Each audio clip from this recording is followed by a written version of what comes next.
비슷한 유형의 문제들이 모아져 있어서 개념을 다시 복습하기 좋았습니다.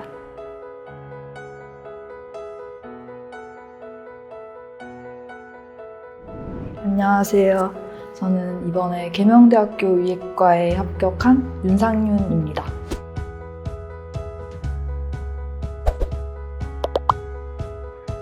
처음에는 초등학생 때 어머니께서 수술을 받으셔서 의사 선생님께 존경심을 가지고 막연하게 의사를 꿈꿔왔는데, 그 다음에 여러 활동을 하면서 의사라는 직업에 더 매력을 느끼고 의사를 꿈꿔서 의예과를 선택했습니다.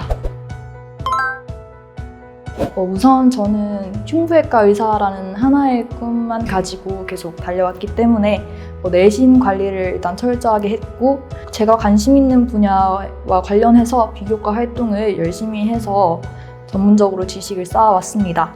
그리고 마지막으로 끝까지 면접 준비를 열심히 한 것도 합격 요인이라고 생각을 합니다. 수능은 단기간이 아니고 긴 시간 동안 준비하는 거기 때문에 처음에 먹었던 마음을 그대로 끝까지 유지하는 것만으로도 충분히 가능성이 있다고 생각을 합니다. 예비고 3 겨울방학 때는 수능 공부를 처음 하다 보니까 인강이나 개념서를 활용하면서 기출문제를 열심히 풀었습니다. 그렇게 해서 3월이 되고 또 기출문제를 계속 풀었는데요. 고3이다 보니까 학교 내신이 있잖아요. 그래서 4월 달에는 계속 내신을 챙기고 5월에부터 기출문제를 제가 진짜 많이 풀었어요. 이렇게 6평을 치고 기말고사를 치고 EBS 연계교재랑 실전 모의고사를 풀기 시작했어요. 그래서 여름방학 때는 제가 그동안 만들어 놓은 개념 노트와 오답 노트를 보면서 복습을 하고 중간에 실력을 점검하는 시간을 가졌습니다. 그 다음에 8월, 9월에 계속 실무를 풀면서 가끔씩 기출문제도 계속 풀면서 병행을 했고, 마지막에는 그 파이널 그런 문제집을 사가지고 풀고, 그리고 수능 직전에는 다시 기출문제를 풀면서 그 평가원의 사고에 좀 더 익숙해지려고 노력을 했습니다. 우선 국어는 겨울방학 때부터 시작하며, 겨울방학 때는 그 매일 한 회씩 모의고사를 풀고, 그 다음에 제가 지문에서 선지의 근거를 찾아서 그 노란색 형광펜으로 먼저 밑줄을 쳤습니다. 그 다음에 매기고 나서 답지를 보면서 답지에 있는 정답의 근거를 따라서 분홍색 형광펜으로 그 위에 쳤는데, 그래서 저만의 규칙을 만들어서 그 노란색과 분홍색이 겹치는 부분이 많이 생길수록 내 국어 실력이 상승하고 있구나 그런 생각을 하면서 맨 처음에 기출문제를 반복했고, 6평을 국어를 너무 망쳤는데 그때 제가 EBS 연계교재를 잘 안 보고 쳐가지고 그 다음부터 EBS 연계교재 공부를 열심히 해서 9평 때 100점을 받을 수 있었습니다.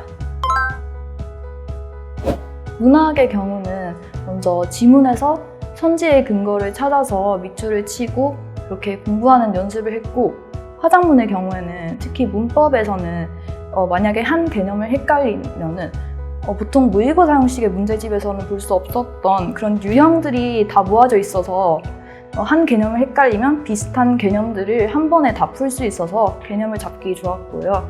그리고 답지 같은 데 보면 선배의 팁 이런 게 되게 현실적인 조언이어서 되게 도움이 많이 되었던 것 같습니다.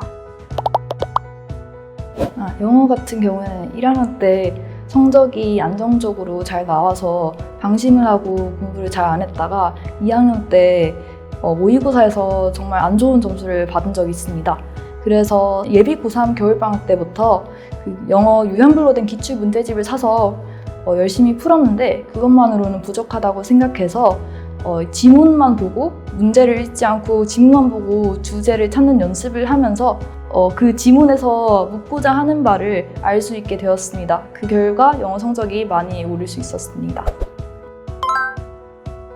사실 고1 때도 1등급이 나오긴 했지만 제가 대체로 문제 유형을 다 외워서 풀었기 때문에 그것만으로는 한계가 있다는 것을 직시했습니다. 그래서 2학년 때부터는 다시 개념을 차근차근 잡으면서 이렇게 이해를 하니까 그렇게 모든 유형의 문제를 풀지 않고도 새로운 유형을 봐도 문제를 풀어낼 수 있게 되면서 점차 성적이 오른다는 것을 느꼈는데요. 3학년 때는 그렇게 공부를 했지만 모의고사에서 자주 2등급이 나왔습니다. 그래서 부평이 끝나고 제가 잘못했는 것은 없는지 다시 개념을 정리하면서 제가 수학 문제를 풀 때 어떤 사고를 했는지 그 사고 과정을 전부 노트에 정리하는 연습을 했습니다. 그 결과 수능 때 다시 1등급을 받을 수 있었습니다. 우선 빅데이터 기출 문제집은 모의고사 형식이 아니고 유형별로 되어 있는데, 그리고 하루하루치씩 되어 있어서 그렇게 자투리 시간에 풀기가 좋았습니다. 그리고 문학 같은 경우에는 사실 한 번 풀었던 기출이지만 또 풀면서 제 실력을 점검할 수 있었고, 그리고 개념을 다시 확인하는 과정을 거칠 수 있어서 좋았습니다. 화작문 같은 경우에는 화작을 사실 소홀히 공부하는 경우가 꽤 있는데 화작을 매일매일 풀면서 다시 점검할 수 있어서 좋았고, 문법 같은 경우에는 비슷한 유형의 문제들이 모아져 있어서 개념을 다시 복습하기 좋았습니다. QR코드를 알람 앱이 있는데 그걸 QR코드로 인식을 해서 알람을 끄는 그런 앱이 있어요. 그래서 저 여기 막 26페이지를 정해놔가지고 거기에 QR코드를 찍게 해놔서 항상 매일 아침에 딱 일어나서 책을 펼쳐서 알람을 해제할 수 있게 해서 일어나자마자 문제를 풀 수 있게 됐습니다. 메가스터디 엔진은 제가 고2 때 내신 대비를 하면서 썼던 문제집인데요.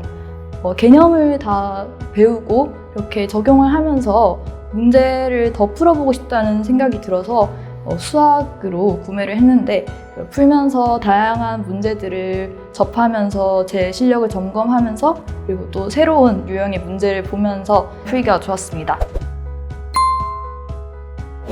제가 6평에서 국어를 EBS 연계교재를 잘 보지 않고 쳐가지고 별로 안 좋은 성적을 받았는데요. 그래서 EBS 연계교재 필요성을 느끼고 공부를 하기 시작했습니다. 문학작품 같은 경우에는 줄거리를 보면서 정리를 했고, 그래서 실제로 다른 그 다음 모의고사를 칠 때는 그 문학작품을 읽지 않고 바로 문제를 풀 수가 있었고요. 그리고 문법 같은 경우에도 굉장히 정리가 잘 돼 있어서 들고 다니면서 개념을 확인하기 정말 좋았습니다. 전 빅데이터 기출문제집이라고 생각을 하는데요. 잡지에서 선배들의 팁, 되게 현실적으로 제가 헷갈려하는 개념을 잘 잡아주는 그런 느낌이 들어서 실제로도 많이 도움이 되었습니다. 긴 수험 생활이기 때문에 체력도 굉장히 중요하다고 생각을 하고요. 그래서 고1 때부터 열심히 가끔씩 운동을 하거나 아니면 잠을 충분히 자거나 그런 게 중요하다고 생각합니다. 저는 일단 체력이 제가 그렇게 좋은 편은 아니어서 체력을 보충할 방법을 찾다가 저는 야자 시간에 집중하기 위해서 잠을 많이 잤습니다. 일단 집에서도 밤 12시가 되면 무조건 자려고 노력했고, 아침에 일찍 일어나는 것을 대신으로 했습니다. 그리고 처음에 먹은 마음을 끝까지 유지하는 것이 가장 중요하다고 생각합니다. 지금 수능이 많이 남았다고 생각하면 많이 남은 거지만 적게 남았다고 생각할 수도 있는 시기예요.